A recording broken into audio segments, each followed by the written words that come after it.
एक शौक बेमिसाल रखा करो दोस्त, एक शौक बेमिसाल रखा करो दोस्त।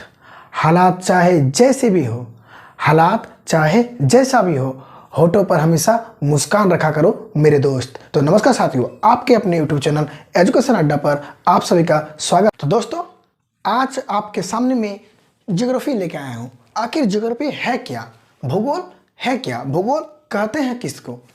ज्योग्राफी ज्योग्राफी दो शब्दों से मिलकर बना है, जियो प्लस ग्राफी। जियो प्लस ग्राफी। जियो का मतलब होता है पृथ्वी और ग्राफी का मतलब होता है वर्णन करना। पृथ्वी का वर्णन करना ही हमारा ज्योग्राफी कहलाता है। पृथ्वी के वर्णन से ही भूगोल का निर्माण हुआ है और भूगोल का पढ़ाई पृथ्वी का पढ़ाई इक्वल टू सेम बराबर होता है। तो आइए आपसे हम पूछते हैं कि पृथ्वी कैसी है? पृथ्वी क्या गोल है? क्या बच्चे में पढ़े हैं? पृथ्वी संतरे की तरह गोल होती है, तरबूज की तरह गोल होती है, नारियल की तरह गोल होती है? नहीं दोस्त, पृथ्वी गोल नहीं होती। पृथ्वी जियोड होती है। कैसी होती है? पृथ्वी इस प्रकार से जियोड होती है, टेढ़ा मेढ़ा। क्या होती है? जियोड। जियोड होती है टेढ़ा मेढ़ा आकार से। आप ही सोचिए ना कि आपका चेहरा गोल है, नाक कभी ऊंचा है हिमालय की तरह, कान का छेद है मरियाना गर्त की तरह गहरा है, कान उठा हुआ है, यहाँ पर घास का मैदान आ गया है, दाढ़ी में सवाना घास का मैदान आ गया है ना।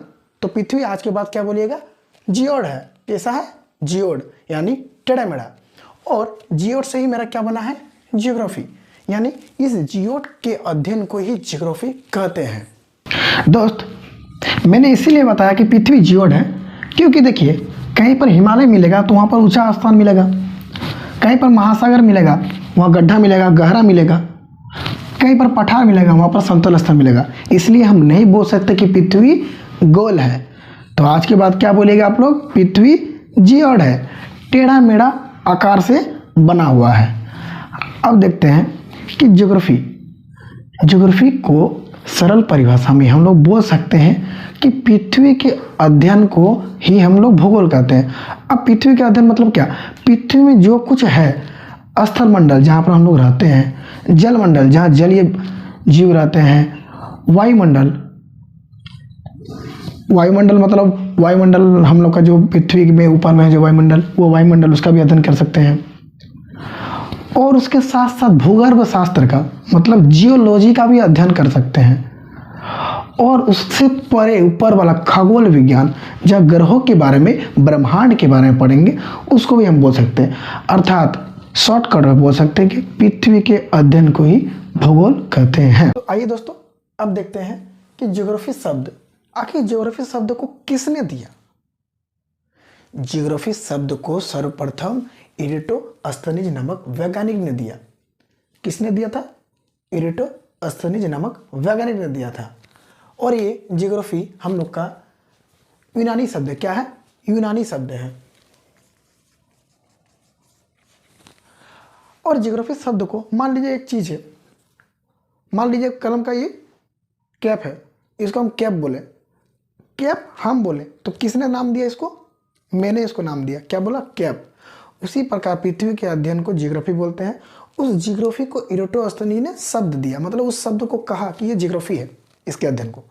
लेकिन उसको तो हम नहीं बोल सकते हैं वही बाप है, क्योंकि उसने ज्योग्राफी के बारे में कुछ किया ही नहीं, केवल उसको शब्द को गढ़ा कि ज्योग्राफी है। उसी प्रकार मैंने इस पेन के कैप को बोला ये कैप है, मैंने इसको नामकरण दिया। आपका माता पिता जन्म देगा तो क्या आप दूसरे को माता पिता बोलेंगे? नहीं ना। यदि कोई दूसरे के द्वारा दिया गया नाम, सूरज, आकाश, प्रकाश, कुछ भी हो, नाम दिएगा ना कोई अगल बगल का आदमी, लेकिन माँ बाप तो आप लोग घर के माँ बाप को ही नहीं बोलेंगे जिसको आपने आपको जन्म दिया है। उसी प्रकार भूगोल के पिता हेकेटियस को बोला जाता है। किसको बोला जाता है? हेकेटियस को। क्योंकि उसने सर्वप्रथम स्थल मंडल जो था उस महासागर से घिरा हुआ सबसे पहले बताया। उसने बताया कि जो स्थल है ना वो चारों तरफ से महासागर से घिरा हुआ है, और उसके साथ साथ महादेशों के बारे में भी वर्णन किया। इसलिए हम लोग भूगोल के पिता को हेकेटियस बोलते हैं।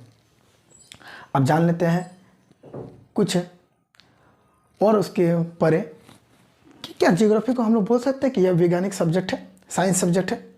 हाँ, हम लोग भूगोल को बोल सकते हैं कि सर ये वैज्ञानिक विषय है, क्योंकि इसमें कुछ भी तथ्य के बारे में जानना होगा तो उसको पहले सिद्ध किया जाता। बिना सिद्ध किए ज्योग्राफी की कल्पना करना असंभव है।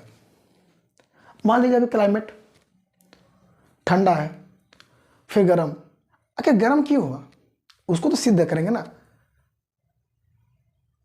इसलिए हम लोग बोल सकते हैं कि ज्योग्राफी हम लोग का एक वैज्ञानिक सब्जेक्ट है। अब देखते हैं इस ज्योग्राफी के अंदर क्या क्या पढ़ेंगे। आखिर ज्योग्राफी के प्रकार कितने हैं? ज्योग्राफी के 2 प्रकार हैं। पहला भौतिक भूगोल, दूसरा मानव भूगोल। ज्योग्राफी को 2 भागों में बांटा गया है, भौतिक भूगोल और मानव भूगोल। भौतिक भूगोल उसको कहते हैं जो प्रकृति के द्वारा प्रदत्त है, मतलब केवल प्रकृति के बारे में पढ़ेंगे, जैसे कि जलमंडल, वायुमंडल, स्थलमंडल, महासागर इत्यादि के बारे में पढ़ेंगे, वो भौतिक भूगोल में आ गया। अब मानव भूगोल कैसे बोलेंगे हम? मानव भूगोल हम उसको बोलेंगे, मान लीजिए कोई खनिज है, खनिज को मॉडिफाई करके आर्थिक सहायता पहुंचने के लिए, कुछ भी करने के लिए मतलब हम लोग यूज करते हैं, उसको हम लोग मानव भूगोल बोलते हैं। मतलब प्राकृतिक के द्वारा ही दिया गया हो, लेकिन हम लोग मानव को मॉडिफाई करके उसको कुछ करते हैं, जैसे कृषि करते हैं, चीनी की खेती करेंगे, गेहूं की खेती करेंगे, चावल की खेती करेंगे, तो उसमें मानव भूगोल में हम लोग पढ़ेंगे। अब इस 2 ब्रांच से बहुत कुछ हम लोग पढ़ेंगे भूगोल में। पहला पढ़ेंगे एस्ट्रोनॉमी, जिसको हिंदी में हम लोग बोलते हैं खगोल विज्ञान। दूसरा जियोलॉजी, नॉट जूलॉजी, जियोलॉजी भूगर्भ शास्त्र। तीसरा में टोपोग्राफी और चौथा वर्ल्ड जियोग्राफी और 5वां इंडियन जियोग्राफी के बारे में हम लोग पढ़ेंगे। तो आज का क्लास यहीं तक रखते हैं। कल आपको नेक्स्ट क्लास एस्ट्रोनॉमी के बारे में पढ़ाऊंगा कि आखिर ब्रह्मांड क्या है। तो बने रहिएगा मेरे चैनल के साथ, और यदि चैनल पे नए हैं तो सब्सक्राइब कीजिए, शेयर कीजिए, लाइक कीजिए, कमेंट कीजिए और बताइए कि ये वीडियो आपको कैसा लगा। यदि आपको अच्छा लगा होगा तो आप ज़रूर से ज़रूर शेयर कीजिएगा और सब्सक्राइब कीजिएगा नए हैं तो। Thank you, bye bye, take care.